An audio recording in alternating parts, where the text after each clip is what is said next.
Que bacana. Bom, e para falar justamente sobre essa gestação mais tardia, recebemos aqui no Link Record News o ginecologista Patrick Beleles. Tudo bom? Tudo bom, bem, Patrick? Bem-vindo aqui, bom dia para você. Bom, falando exatamente sobre essa reportagem que a gente acabou de mostrar, que muitas mulheres resolvem ter filhos depois dos 40 anos, exatamente por conta da carreira. Quais os riscos a mulher tem ao esperar para ter filho e ter depois dos 40 anos? Na verdade, a gente tem alguns riscos e também alguns benefícios, né? A gente não pode deixar de lado que a mulher vai estar mais madura, vai estar mais estável economicamente, então isso também pode ajudar numa eventual gestação mais tardia. Mas quando a gente for falar em risco, a gente tem que falar em risco tanto para o feto quanto risco para a mãe.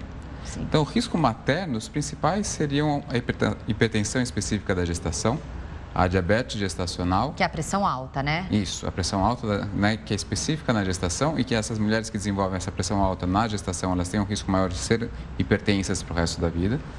As mulheres podem desenvolver mais diabetes gestacional e têm um risco maior de abortamento.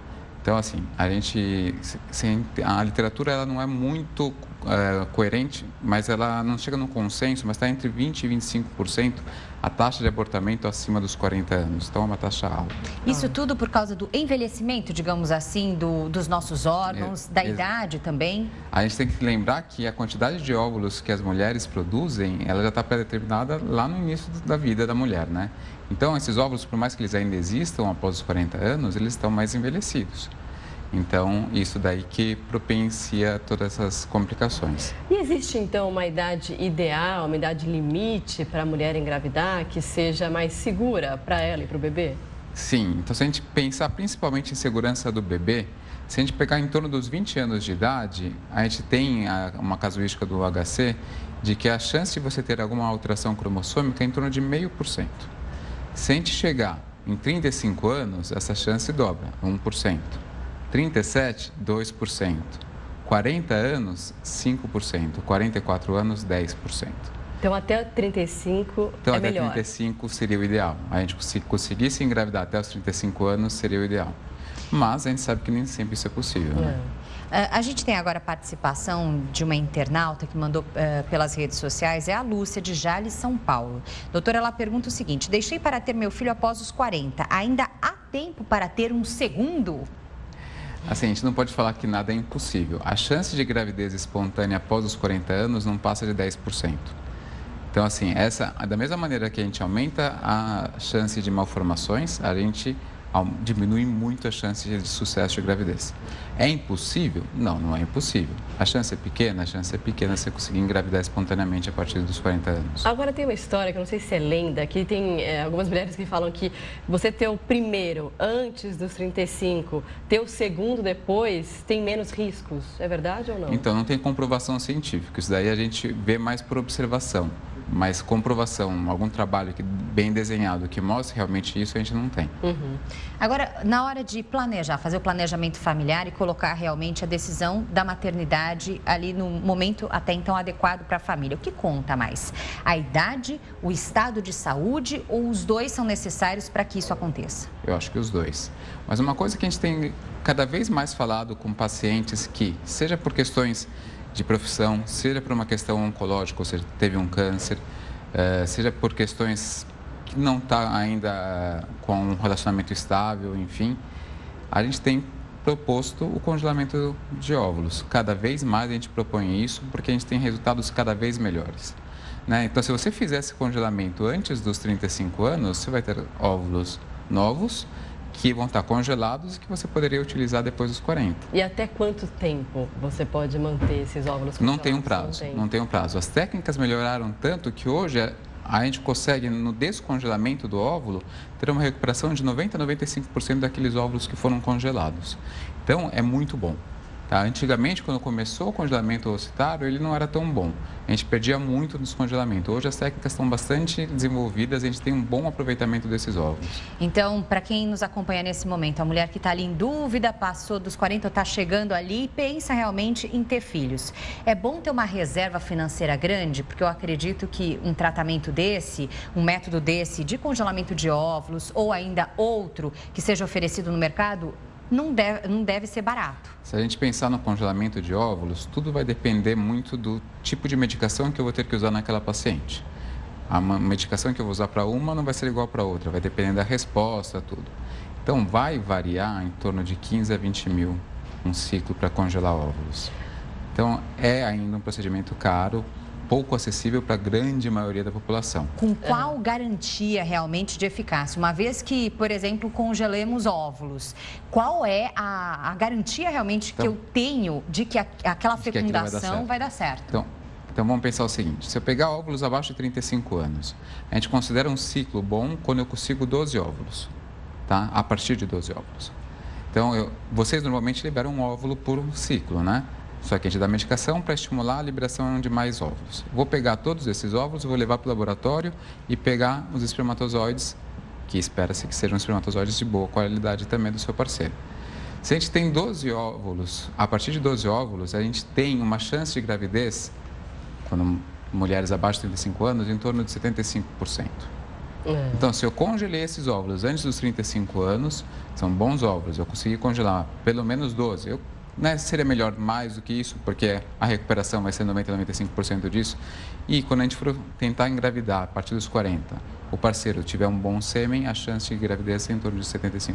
É uma alternativa a se pensar, né? Até porque a chance é grande. E se a gente comparar com a natureza, a chance de engravidar em um único mês tentando engravidar é em torno de 30%. Olha, então realmente pode valer a pena, né? Sim, não é exatamente cumulativo, mas se a gente pegar em 6 meses, é em torno de 75%.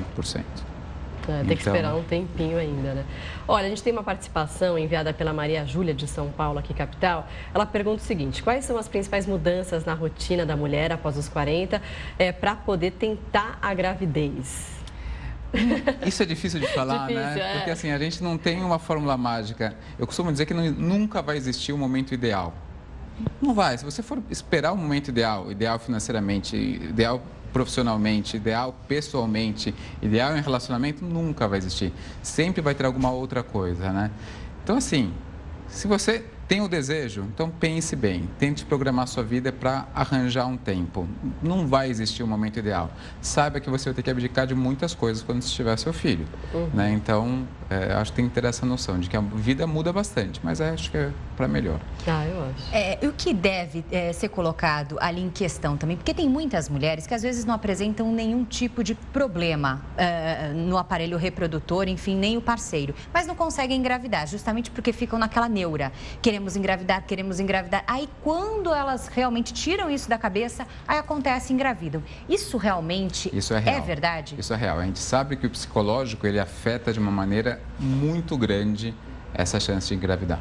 Sabemos como? Infelizmente não, a gente não tem um trabalho. O cérebro ainda é uma incógnita, né, dentro da medicina, tem muita coisa a ser estudada. Então, sabemos que existe isso. Eu tenho algumas pacientes que tentaram fazer fertilizações, foram sem sucesso, inseminação sem sucesso. E aí, quando desencanaram, quando falaram, esquece, se vier, veio, engravidaram. Então, engravidaram não só da primeira, como de repente veio o segundo filho, né? Então, demorou tanto para engravidar a primeira, ficou tão desencanado que de repente veio o segundo com 41, 42 anos. O fator psicológico não tem jeito, ele afeta demais, muito a saúde, ele afeta demais. Tanto que a gente tem uma terminologia que é a esterilidade sem causa aparente. Sem causa aparente porque até o momento a medicina não conseguiu achar a causa. Deve existir uma causa, seja ela psicológica ou outra. Mas até o momento a medicina não encontrou a causa. E a gravidez depois dos 40? Tem mais riscos da criança nascer com algum tipo de síndrome, má formação? Aumentam esses riscos? Sim, então era exatamente isso que eu estava falando.